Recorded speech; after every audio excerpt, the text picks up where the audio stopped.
বিসমিল্লাহির রহমানির রহিম। হে সমস্ত জগতবাসী, আজ আমি মোহাম্মদ শামীম আলী আপনাদের সামনে স্বপ্নের ব্যাখ্যা নিয়ে হাজির হলাম। সেই স্বপ্নের ব্যাখ্যার প্রথম যেটা শুরু করব সেটা হলো হাজরে আসওয়াদ। এই হাজরে আসওয়াদ স্বপ্নে দেখলে কি হবে? দেখুন, যদি কেউ স্বপ্নে দেখে যে সে হাজরে আসওয়াদ স্পর্শ করেছে, তবে তার তাবির বা স্বপ্ন সম্পর্কে বলা হয়েছে যে সে হেজাজবাসী কোনো ইমামের অনুকরণ করবে। এবার আসি, যদি কেউ হাজরে আসওয়াদ উৎপাটন করে নিজের জন্যই তা নির্ধারিত করে নিতে দেখে, তবে সে একাকীভাবে দিনের মধ্যে কোনো বিদআতের প্রচার করবে। এবার আসি, কেউ যদি স্বপ্নে দেখে যে লোকেরা হাজরে আসওয়াদ হারিয়ে ফেলার পর সে নিজেই একা তা পেয়েছে এবং যথাস্থানে রেখেছে, তবে তার ফলাফল যে নিজেই একমাত্র হেদায়েতের উপর মনে করবে এবং অন্য সমস্ত লোককে গোমরাহ মনে করবে। এবার আসি মিম্বর। যদি কেহ স্বপ্ন দেখে যে মিম্বারে দাঁড়িয়ে আছে, ভালো উপদেশ দিচ্ছে, আর সে যদি তার যোগ্য হয় তবে উচ্চ মর্যাদা এবং বাদশাহী লাভ করবে এবং তার সুখ্যাতি ছড়িয়ে পড়বে। আর যদি মিম্বরে দাঁড়াবার যোগ্যতা না হওয়া সত্ত্বেও মিম্বরে দাঁড়িয়ে কোনো কথা বললে অথবা অকল্যাণ মন্দচারী বলে, তবে তা তাকে শুলে চড়ানোর ইঙ্গিত করে। আচ্ছা, তো এবার আসি মিম্বর স্বপ্নে দেখার ব্যাখ্যা।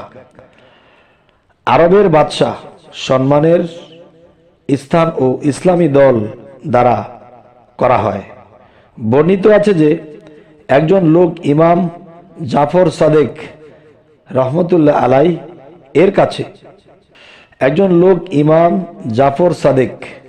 এর কাছে এসে বলল, আমি স্বপ্নে দেখেছি যে মিম্বরে দাঁড়িয়ে খুতবা দিচ্ছি। ইমাম জাফর সাদেক জিজ্ঞেস করলেন, তোমার পেশা কি? শৌচাগার পরিচালনা করা। ইমাম জাফর সাদেক বললেন, তোমার বিরুদ্ধে বাদশার কাছে অভিযোগ আনা হবে এবং তোমাকে শুলে চড়ানো হবে। ফলাফল তাই হলো যা তিনি ব্যাখ্যা দিয়েছিলেন। এবার আসি, বর্ণিত আছে নবী করিম সাল্লাল্লাহু আলাইহি সাল্লাম ঘুম হতে জেগে মুচকি হাসলেন এবং বললেন, স্বপ্নে আমি মারওয়ান বংশের লোকদেরকে পরপর আমার মিম্বারে চড়তে দেখি। ফলাফল তাই হয়েছিল যা নবী করিম সাল্লাল্লাহু আলাইহি সাল্লাম দেখেছিলেন। এবার আসি, মিম্বারকে কখনো কখনো খেজুরের কাণ্ডের সাথে তুলনা করা হয়। সুতরাং যদি কোনো শাসক বা বাদশাহ স্বপ্নে দেখে যে সে মিম্বারের উপরে দাঁড়িয়ে আছে আর মিম্বারটি ভেঙে গেছে বা মিম্বারটি সরে গিয়েছে বা জোরপূর্বক তাকে মিম্বার হতে নামিয়ে দেয়া হয়েছে, তবে সে ক্ষমতাচ্যুত হবে, তার থেকে ক্ষমতা ছুটে যাবে, আর না হয় তার মৃত্যু বা যে কোনো কারণে তার রাষ্ট্র ক্ষমতা চলে যাবে। এবার আসি, উক্ত স্বপ্নদ্রষ্টা যদি প্রশাসক বা বাদশা না হয়, তবে স্বপ্নে ফলাফল সম্মানিত লোকের দিকে বা পিতৃ বংশীয় কোনো বাদশার দিকে ইঙ্গিত করে। এবার আসি, যদি নিজে কোনো গোলাম কুরবানি করতে দেখে তবে মুক্তি পাবে। ঋণী দেখলে ঋণ পরিশোধ হবে, গরিব দেখলে ধনী হবে, ভীতু দেখলে ভয় দূর হবে এবং নিরাপত্তা পাবে। যে হজ করে নাই এমন ব্যক্তি দেখলে হজ করবে, যোদ্ধা দেখলে বিজয়ী হবে, চিন্তিত দেখলে চিন্তা মুক্ত হবে। কেউ যদি লোকেদের মধ্যে কুরবানির গোশত বন্টন করতে দেখে তবে সে যাবতীয় চিন্তা মুক্ত হবে এবং ইজ্জত সম্মান লাভ হবে। এবার আসি, স্বপ্নে কুরবানিকারীর স্ত্রী যদি গর্ভবতী হয় তবে তার তৎপুত্র সন্তান জন্মগ্রহণ করবে। কেউ যদি উট, গরু, ছাগল কুরবানি করতে দেখে তবে সে গোলাম মুক্ত হবে।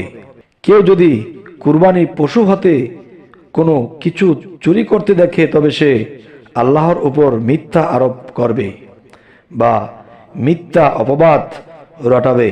এবার আসি, কথিত আছে যদি কোনো রোগী কুরবানি করতে দেখে তবে তা তার মৃত্যুর প্রতি ইঙ্গিত করে, আবার কেহ বলে সে আরোগ্য লাভ করবে।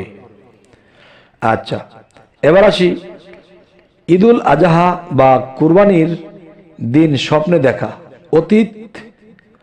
অতীত আনন্দ ফিরে আসা এবং ধ্বংসের হাত হতে বেঁচে যাবার লক্ষণ। কেননা এ দিন জবেহর হাত হতে ইসমাইল আলাইসাল্লাম মুক্তি লাভ করেছিল, তার ফিদআ দেওয়া হয়েছিল।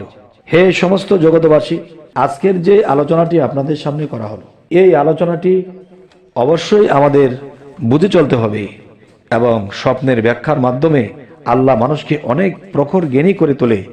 আগে পিছে সামনে মধ্যে সমস্ত কিছু তিনি বুঝে চলতে পারে, অনেক বিপদ থেকে রক্ষা পেয়ে চলতে পারে। তাই বলবো, হে সমস্ত জগতবাসী, আমরা আজকের পর থেকে কি করব? অবশ্যই সব স্বপ্নের ব্যাখ্যা সবার কিন্তু জ্ঞানে ধরে না।